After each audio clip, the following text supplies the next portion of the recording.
Não existe nenhuma manifestação de fé fora da comunhão. Tudo aquilo que chamamos de fé e que não contempla a comunhão é crença, ela é devoção, é ardor, é pensamento positivo, mas não é fé. Fé só é aquilo que é contemplado na comunhão. E a Bíblia nos chama para sermos intercessores, para sermos pessoas que se colocam como gente que sabe que Deus não tem prazer na morte do ímpio, como gente que sabe que Deus é Pai de misericórdia, de bondade, como gente que compreendeu que Deus na verdade não quer que ninguém se perca. E como gente assim, nós somos aqueles que intercedem, que oram, que pedem a Deus por esses amigos. Então nesse momento, eu sei que a hora está um pouco avançada, mas eu gostaria de parar esse momento e a gente orar pelos nossos amigos. Que você parasse agora e trouxesse à sua memória um amigo, alguém que você deseja ver afetado por essa graça, um vizinho, alguém que não está aqui, para que você não esqueça do seu papel em ser igreja. Você foi chamado por Deus para ser um intercessor, você foi chamado por Deus para ser um abençoador, amém? Então nesse momento, enquanto nosso irmão dedilha ali uma música, ore pelos seus amigos em nome de Jesus.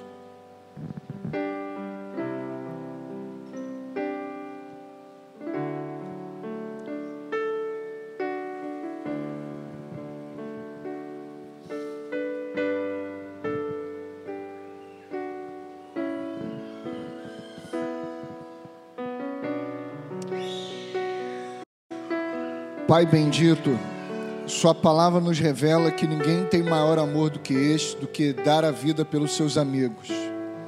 A vida, ó Deus, está em doar. O Senhor disse isso para nós, o Senhor mostrou isso para nós, que aquele que ressuscitou foi aquele que deu a vida pelos seus amigos.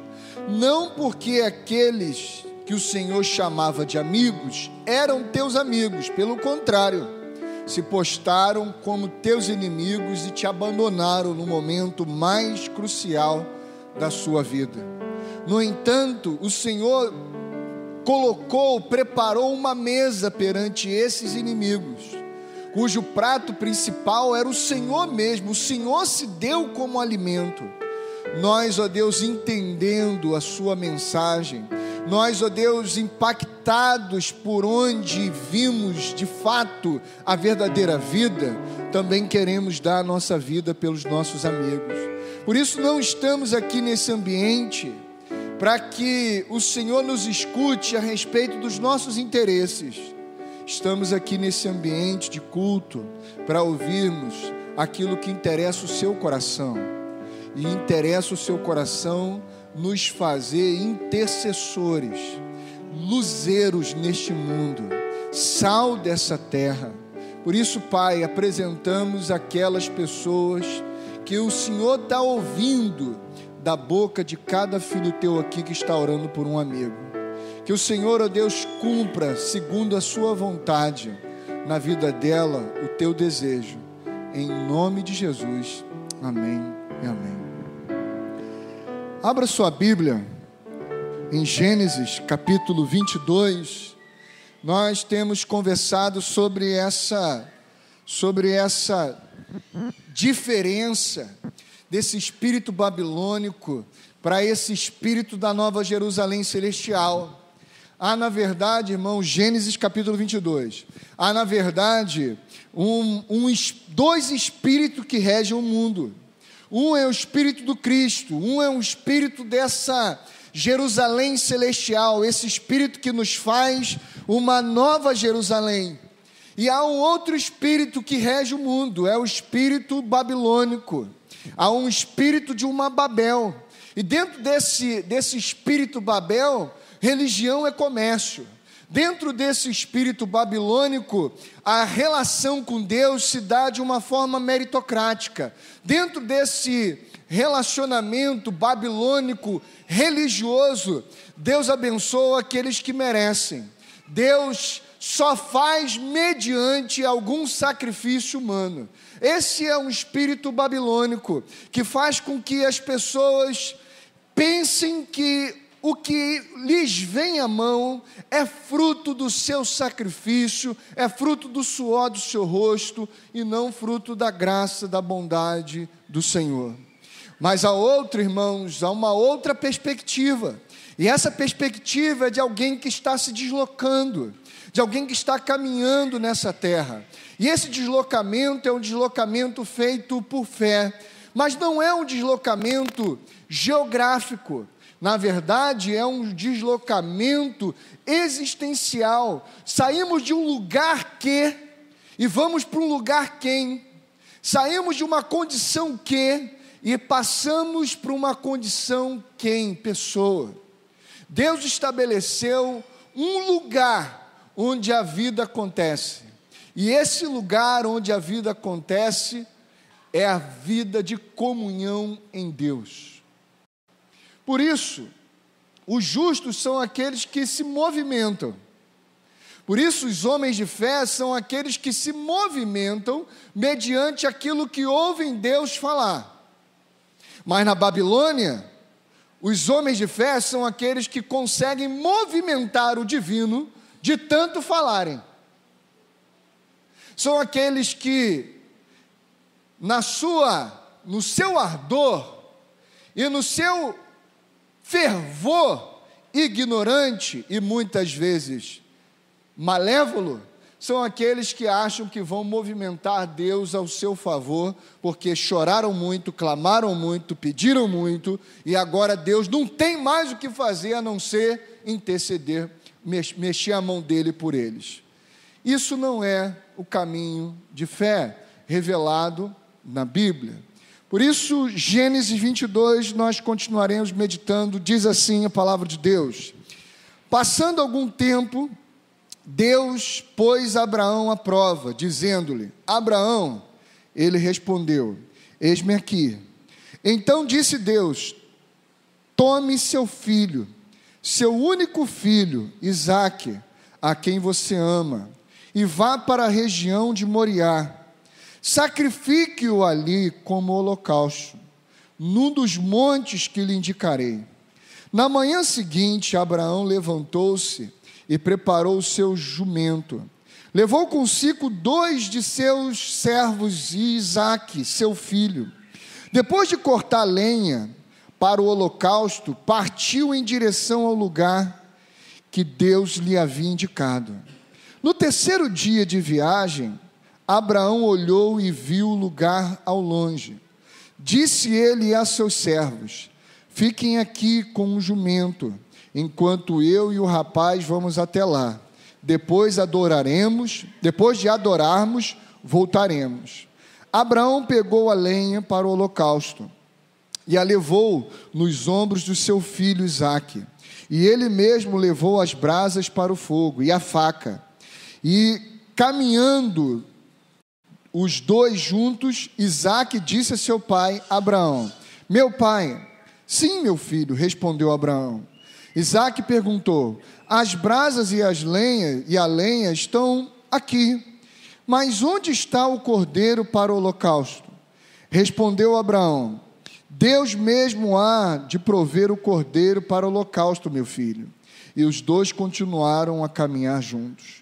Quando chegaram ao lugar que Deus lhe havia indicado, Abraão construiu um altar e sobre ele arrancou a lenha. Arrumou seu filho Isaque e o colocou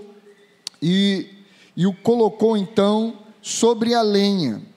Então estendeu a mão e pegou a faca para sacrificar o seu filho. Mas o anjo do Senhor o chamou do céu: Abraão, Abraão, eis-me aqui, respondeu ele. Não toque no rapaz, disse o anjo, não lhe faça nada. Agora sei que você teme a Deus, porque não me negou o seu filho, seu único filho. Abraão ergueu os olhos e viu um carneiro preso pelos chifres no arbusto. Foi lá pegá-lo e o sacrificou como holocausto, em lugar de seu filho. Abraão deu àquele lugar o nome de O Senhor Proverá. Por isso até hoje se diz: o monte do Senhor se proverá. Pela segunda vez o anjo do Senhor chamou do céu Abraão e disse: juro por mim mesmo, declara o Senhor, que por ter feito o que fez, não me negando seu filho, o seu único filho, esteja certo de que abençoarei e farei os seus descendentes tão numerosos como as estrelas dos céus e como a areia das praias do mar. Sua descendência conquistará as cidades dos que forem inimigos, e por meio dela todos os povos da terra serão abençoados, porque você me obedeceu. Vamos ler todos juntos, na sua versão, verso de número 18. Vamos lá, na sua versão. E por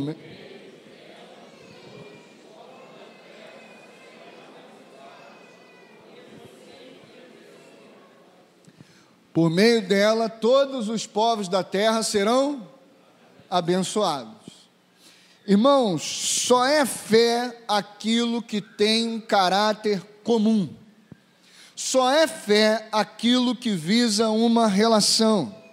Você sabe muito bem que esse texto foi escrito para ensinar o pessoal que está saindo do cativeiro egípcio a perceberem a vida de uma maneira até então totalmente contrária às influências que eles receberam no período que eles tiveram lá no cativeiro egípcio. Ou seja, o pessoal está sendo liberto por Deus, esse pessoal está sendo liberto de um sistema de cativeiro, porém, eles ainda vão caminhar como pessoas oprimidas.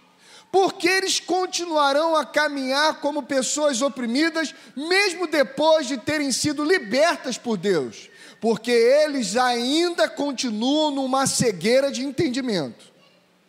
Ou seja, como nós falamos na outra vez, entre a libertação do cativeiro e a libertação do oprimido, que Jesus vai dizer lá, fazendo menção de Isaías 61, há um cego no meio.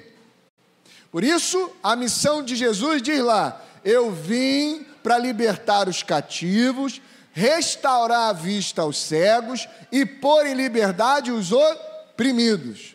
Então, muitos de nós que somos libertos por Deus, ainda continuamos a ter muitas derrotas na vida. Como assim? Continuamos perdendo para os nossos sentimentos, continuamos perdendo para nossas emoções, continuamos num processo de inconstância, começamos uma coisa e não conseguimos terminar, continuamos ainda com as nossas crises de identidade, a gente ainda não sabe muito bem o que Deus nos chamou para fazer, e a gente fica meio perdido, e aí continuamos a sofrer as notícias que vêm do mundo do mercado, a gente ainda continua a sofrer e angustiar-se e se inquietar e quase explodir de ansiedade diante das notícias que vêm do consultório médico, mas tudo isso é fruto de uma cegueira de entendimento. Por isso esse texto está sendo escrito para mostrar para essa nação, para esse povo, para esses quase 2 milhões de judeus que estão saindo de um cativeiro egípcio, que estão sendo libertos por Deus, a pensarem, a perceberem, a entenderem a vida de uma dinâmica totalmente oposta daquela que eles aprenderam no tempo que eles estavam cativos lá no Egito. E o que o autor bíblico vai dizer para nós o tempo todo, e a gente precisa entender? que a fé não tem um caráter individual. Deus não se relaciona com indivíduos. O Deus que é comunhão, o Deus que é Pai, o Deus que é Filho, o Deus que é Espírito, o Deus que é uma comunhão, Ele não se relaciona com indivíduos. O chamado dele é sempre relacional. A fé sempre nos direcionará para as relações. Não a bênção de Deus individual. Todas as bênçãos de Deus são para contemplar as relações. Por que é importante a gente entender isso?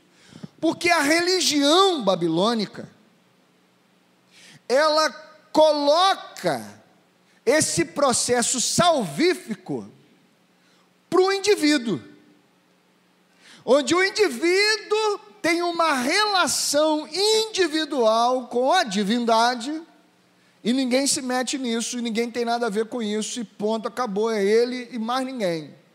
O indivíduo foi abençoado, e se você quiser, vai lá no mesmo lugar que eu fui abençoado, para você receber a sua bênção, mas essa daqui é minha, e ninguém tasca. Essa é a mentalidade babilônica. Deus só é em relacionamento. Por isso a Bíblia diz para nós que onde estiverem 2 ou 3, ali o Senhor é. Porque Deus não é fora da comunhão. Tudo na vida tem esse caráter comum. Por isso, muitos de nós, irmãos, continuamos apanhando demais da vida. Continuamos apanhando em nossos relacionamentos íntimos, nos nossos relacionamentos conjugais, continuamos apanhando de diversas formas, porque ainda confundimos fé com ardor. Passa aí, por favor. Por exemplo, irmãos, ninguém é salvo pela fé que tem. Ninguém é salvo pela fé que tem. Nós somos salvos pelo quê, irmãos? Pela graça, mediada pela fé, mas nós não somos salvos pela fé. A fé torna visível a graça que nos alcançou. A fé torna visível para as nossas relações a graça que veio sobre mim. Ou seja, um salvo pela graça, que vai viver mediado por essa fé, é esse cara que vai na direção das pessoas que convivem com ele, ou que não convivem com ele, que Deus vai levando também pela fé, vai revelando essa salvação que o alcançou por essa graça. Por isso, irmãos, há uma diferença muito grande entre fé e ardor. Muito grande. Há muita diferença entre fé e ardor. Porque o ardor tem a ver sim com o nosso clamor, com a nossa súplica. Deus está vendo como nós estamos passando aqui por essa dificuldade. Deus está vendo como eu estou sofrendo. Olha como eu estou sendo vítima do mundo. Olha como tudo está caindo na minha cabeça. Vê se o Senhor faz alguma coisa aí. E aí a gente grita, a gente chora, a gente jejua, a gente clama para ver se... Inclusive, irmãos, oramos até de madrugada, porque aprendemos que de madrugada, o que acontece, irmão? Você sabe. Ora de madrugada, por quê? A fila é menor, tu sabe, irmão. Isso não é fé, irmão. Isso não é fé revelado na Bíblia. Isso é um ardor. É o bendito achando que vai conseguir, inclusive, furar a fila, como se diante de Deus tivesse fila. Você está entendendo, irmão?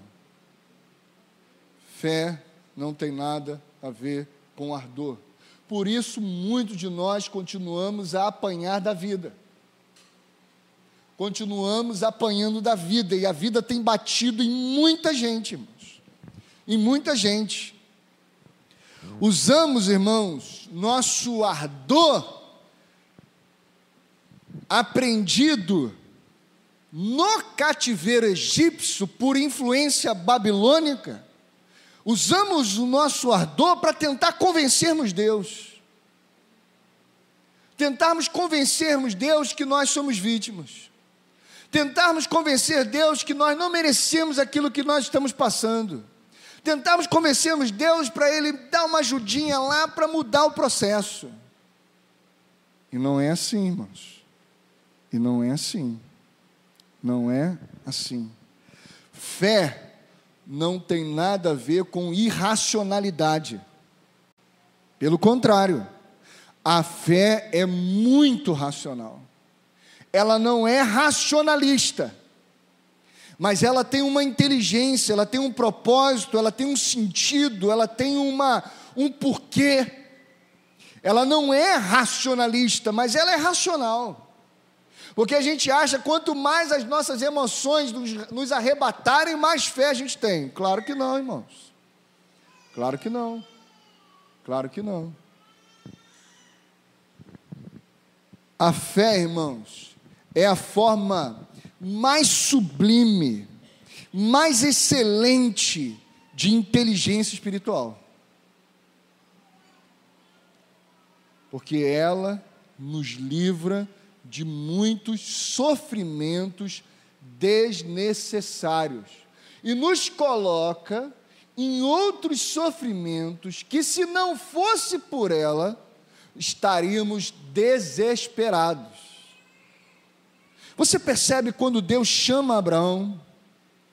Deus chama Abraão e fala: Abraão, vai lá e dá o seu filho, o seu único filho.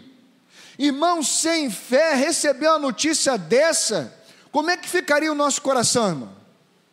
Desesperado. Não, e agora? O que vai ser da minha vida? Meu filho, meu único filho, vai morrer, meu Deus, e tal. Aquele negócio todo.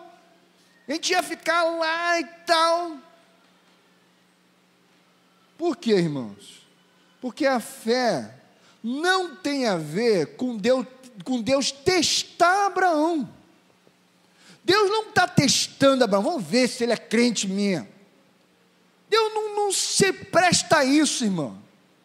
Deus sabe o que você presta e o que você não presta. Que no final, na verdade, não há ninguém bom. Então, o que Deus está revelando para Abraão é quem o Abraão é em fé, mas que ainda o próprio Abraão precisava descobrir. Então a fé não revela algo novo para Deus a respeito de mim.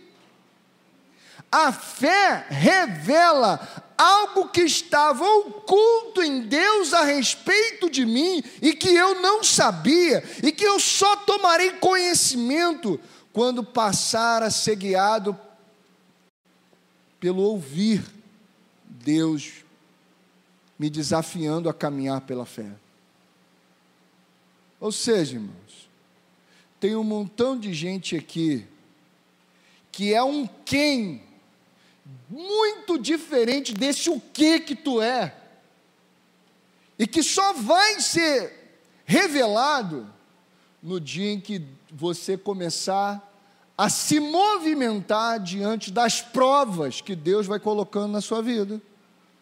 Porque as provas não são para te testar, as provas são para te tornar conhecedor do teu verdadeiro nome, da sua verdadeira vocação, de quem você é, e que isso já estava determinado na eternidade, mas você ainda não conhece, porque só a fé faz isso aparecer. Você está entendendo, irmão?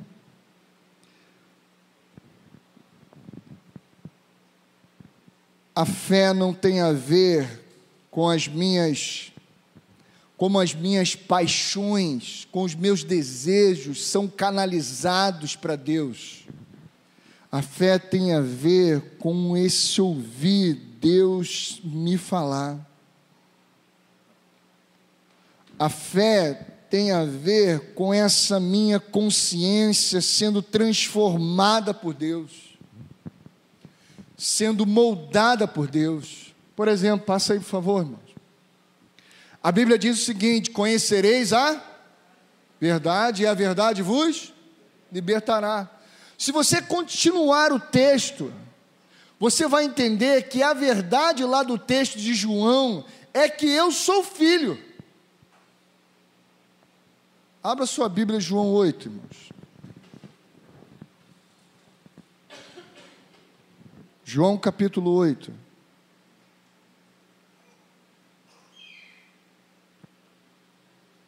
João capítulo 8.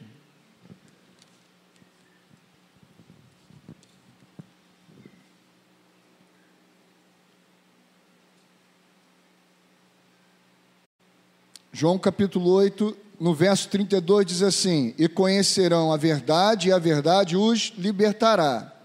Ele lhe respondeu: somos descendência de Abraão e nunca fomos escravos de ninguém. Como você pode dizer que seremos livres? Jesus respondeu: digo-lhes a verdade, todo aquele que vive pecando é escravo do pecado. O escravo não tem lugar permanente na família, mas o filho pertence a ela para sempre. Portanto, se o filho os libertar, vocês de fato serão livres. Eu sei que vocês são descendentes de Abraão. Contudo, estão procurando matar-me, porque em vocês não há lugar para a minha palavra. Eu lhe estou dizendo o que vi na presença do meu Pai, e vocês fazem o que ouviram o pai de vocês fazerem. Abraão é nosso pai, responderam eles. Disse Jesus: se vocês fossem filhos de Abraão, fariam as obras que Abraão fez. Mas vocês estão procurando matar-me, sendo que eu lhes falei a verdade, que ouvi de Deus. Abraão não agiu assim. Vocês estão fazendo as obras do pai de vocês. Protestaram eles: nós somos filhos ilegítimos. Protestaram eles: nós não somos filhos ilegítimos, o único pai que temos é Deus. Disse-lhe Jesus: se Deus fosse o pai de vocês, vocês me amariam, pois eu vim de Deus e agora estou aqui. Eu não vim por mim mesmo, mas Ele me enviou, porque a minha linguagem não é clara para vocês, porque são incapazes de ouvir o que eu digo. Qual é a verdade que temos a nosso respeito que nos liberta? Qual é a verdade que nós temos a nosso respeito que nos liberta? A verdade que temos a nosso respeito que de fato nos liberta é que fomos criados para sermos filhos de Deus, em adoção. Fomos criados para vivermos iguaizinhos a Cristo Jesus, porque em Cristo Jesus recebemos a mesma natureza. A verdade que nos liberta não é que nós estamos aqui tentando sobreviver. A verdade que nos liberta não é que nós estamos aqui para sermos bem-sucedidos economicamente, amorosamente, enfim. A verdade que nos liberta é que nós estamos aqui para vivermos como filhos de Deus. Filhos de Deus. É esta a verdade. E não vivermos com uma mente escrava, onde o tempo todo estou pensando em entregar o mínimo possível para obter o máximo possível de vantagem. Deus, irmãos, Ele não veio para punir ninguém, mas sim as pessoas punem a si mesmas quando vivem a partir das suas carências. O que está acontecendo comigo é punição de Deus. Deus, olha só o que está fazendo, o que está acontecendo comigo e tal. Deus não veio para punir as pessoas, irmãos. Deus veio para salvar as pessoas em Cristo Jesus. Mas quando somos regidos por nossas carências, eu olho assim, o cara sendo bem sucedido numa coisa, eu olho lá a mulher do outro cara, eu olho lá sei lá o quê, e começo a cobiçar aquilo, começo a desejar aquilo, começo a querer aquilo, e começo a empenhar a minha vida para obter aquilo. Aquilo muitas vezes traz sobre mim muitos problemas, muitos sofrimentos. E aí a gente fica no processo, Deus, o que está acontecendo comigo?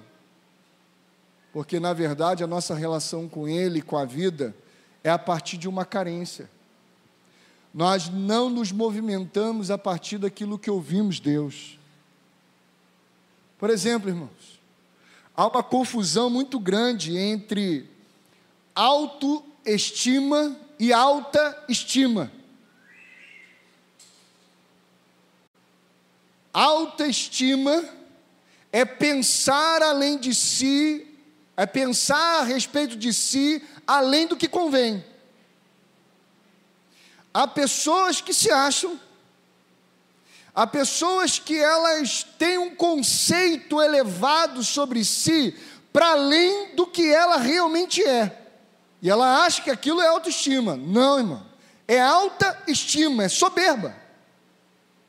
Porque, irmãos, na verdade, o que a Bíblia revela sobre o ser humano é que não há ninguém bom, não há ninguém que preste, não há ninguém que busque a Deus, não há ninguém que entenda.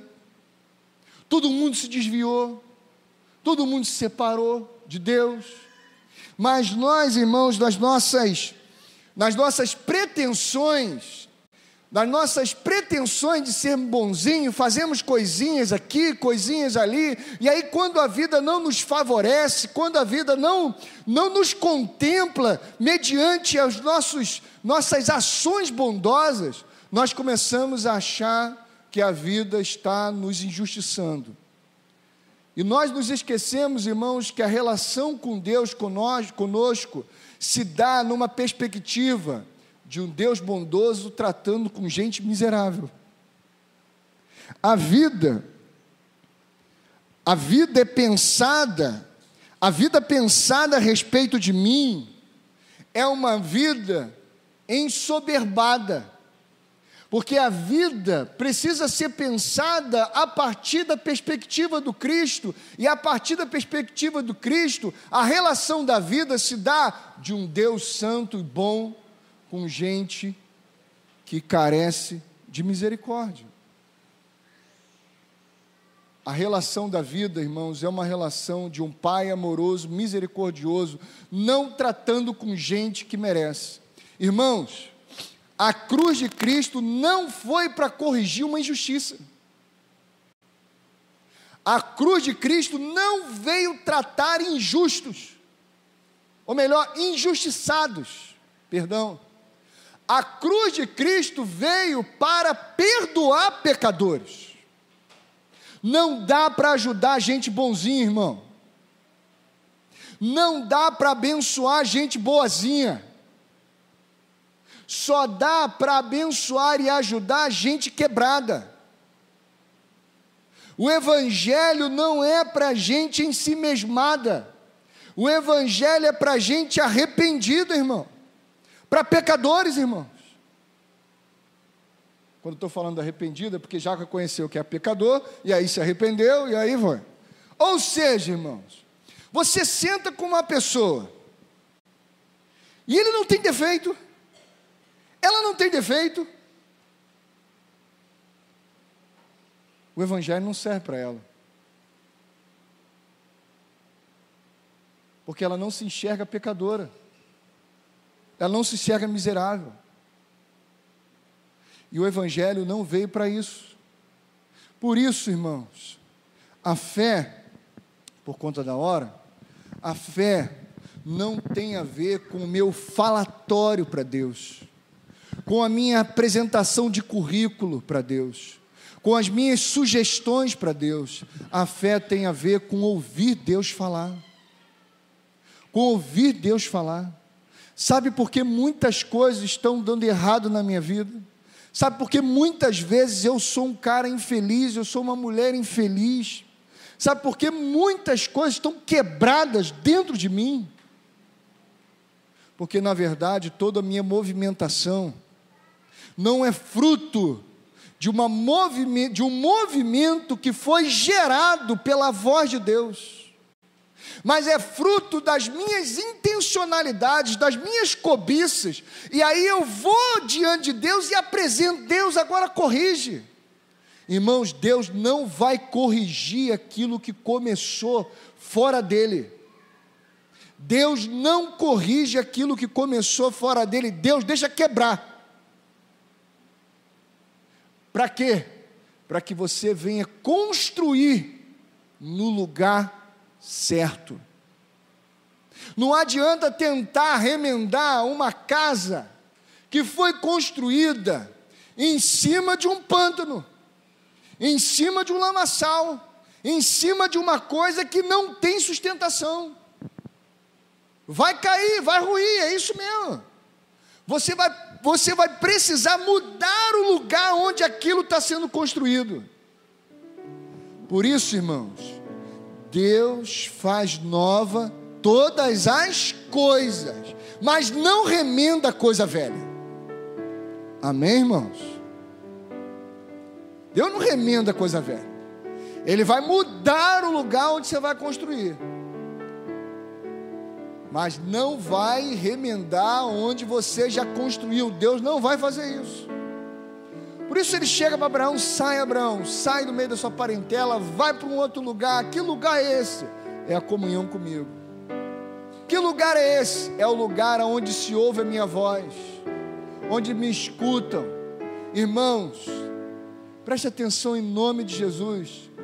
A desgraceira toda se deu quando nós começamos a nos movermos na história, mudando os sentidos. No Éden, o homem se movia depois que ele ouvia a voz do Senhor que passeava no meio do jardim. Havia uma voz que passeava no meio do jardim e fazia com que o homem se movesse. Mas quando o homem passou a ser guiado não mais pelos seus ouvidos, mas por aquilo que vê, pela sua cobiça, veio a desgraceira toda. Da onde vêm as nossas angústias, irmãos? Da onde vêm as nossas frustrações, irmãos? Das comparações. Porque a gente olha ali do lado, mas olha só, eu queria, poxa, fulano, Beltrano, eu, pai, eu. As nossas angústias vêm desse lugar, vêm dessa mazela, e não de termos ouvido o que Deus falou. A fé vem pelo ouvir, e ouvir o quê? A voz, irmãos, a voz de Deus.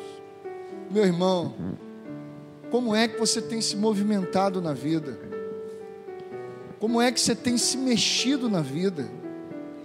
Como é que você tem andado na vida? Você está entendendo, irmão? Você está entendendo? Meu querido, Deus não vai abençoar os seus projetos. Não vai. Não vai. Deus tem planos que são a tua bênção. Deus é que tem projetos que são a tua bênção. Os teus projetos são loucura, e muito provavelmente são frutos daquilo que você viu no mundo, e não daquilo que você ouviu do outro mundo, do mundo revelado nas Escrituras. Você está entendendo, meu irmão? A fé, ela começa no silêncio, e não na falação. Quantas vozes estão aí agora, falando no seu ouvido, no seu coração? Quantas vozes agora estão falando dentro de você? Meu irmão, se movimente. Se movimente por aquilo que você ouve de Deus e não por aquilo que você vê. O que você vê, viu um diagnóstico ruim, o que você vê vai te levar a angústia, aflições e ansiedades. Vi número aumentando de desemprego, o que você vê vai te levar a um grau imenso de ansiedade. Vi um número exacerbado de violência, 63 mil mortos no ano de 2018, acho que até outubro. Vai te levar a uma síndrome do pânico. Se movimente por aquilo que você ouve de Deus. E sabe o que nós ouvimos de Deus? Que aquele que crê em mim, ainda que morra, viverá. Não tema, pois, o homem que mata o corpo e não tem o que fazer com a alma. Temei, pois, aquele que tem poder tanto para livrar o corpo quanto a alma e lançar os dois no inferno, se quiser. Lembre, irmão, aonde tudo isso acaba. Isso não acaba em desgraça. Isso não acaba em ruína. Isso não acaba em tristeza. Isso não acaba em morte. Isso acaba com um povo com uma grande festa diante do Cordeiro. Gente de toda tribo, gente de toda língua, gente de toda raça, gente de todos os lugares e de todas as épocas, adorando o Cordeiro. E você se angustiando, e você se afligindo, e você se consumindo por aquilo que é passageiro, e você se movimentando por aquilo que você está vendo e não por que você está ouvindo de Deus. Não faça isso, irmãos.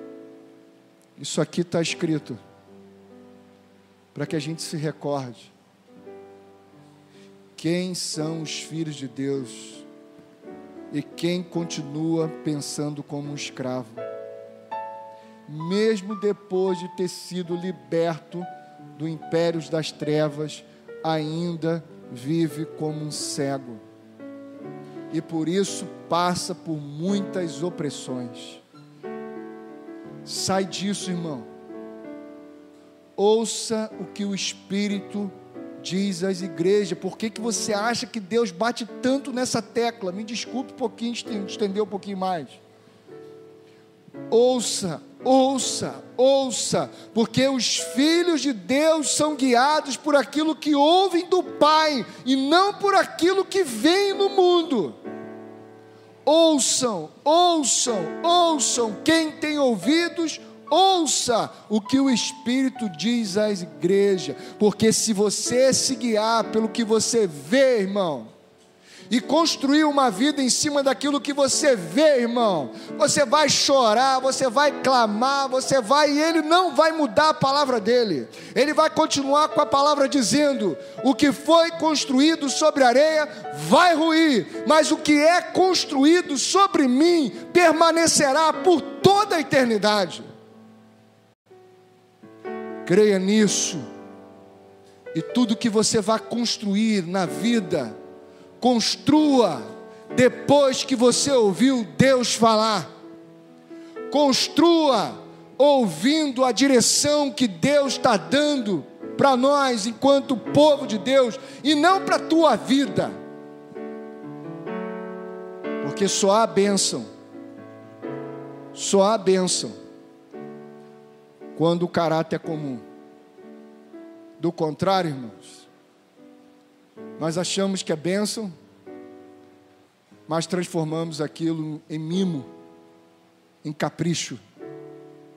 E Deus não tem filhos mimados. Os filhos de Deus são gente responsável, gente resposta para a vida. Que Deus tenha falado ao seu coração, em nome do Cristo. Amém. Vamos colocar em pé. Pai, obrigado, porque somos filhos, e filhos não andam guiados pelo que vem.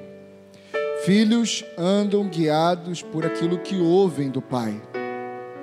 Por isso, Deus bendito, que o Teu Espírito Santo nessa noite possa ter encontrado com os filhos do Senhor, e que eles saiam daqui convictos de que não precisam ser guiados por aquilo que veem, mas por aquilo que ouvem do Senhor, que é a tua boca, que é o seu guia, e não os seus olhos da carne, que é a tua boca, que é a tua voz, que é o seu chão, que é o seu alicerce, e não essa terra por onde pisamos, e não as histórias que ouvimos e que contamos, mas a história, Deus, que o Senhor nos revela, nos descortina na eternidade.